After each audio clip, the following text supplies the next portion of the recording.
Oneness is a real thing, but we have these ways of separating ourselves. I want to talk about separation, which is the opposite of oneness. All right, we got a circle, and the circle represents a whole. This is a whole thing. One of the first things I want to say is that separation seems to be necessary, yo.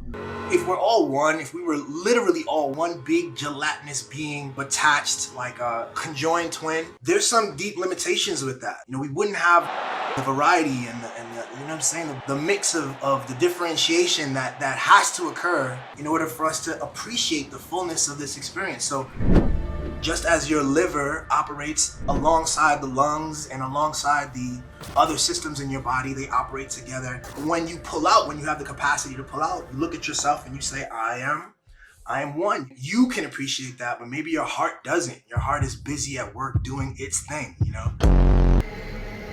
Even on this planet, when you think about it, we know that the borders that we've erected, we've done that. The borders aren't real. So these are all contrived separations. The United States is further cut down. You separate further into states, and we separate further into cities. In order to understand the United States, sometimes it's easier to break it down state by state and talk about what's going on in Florida versus what's going on in New York versus what's going on in Texas. It's helpful to break that down, to separate. And that's precisely why we do it, in order to perceive better with greater clarity. We separate. But the truth is, it's all one. You know, let me just draw a line through this real quick. It seems that in order to perceive, you have to separate. The fullness, this whole, is too complex. I played football in college, yo. When we look at it for real, these are just students. We put on different jersey, we put on different helmets, and we play a game together, and we separate.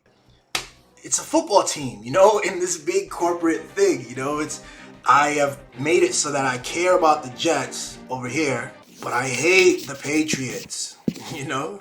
And I get to create excitement. I get to have passion. I get to experience differently. So it's just another example of how like a separation kind of allows us to experience. It's part of the experiential thing of this consciousness. It's all love.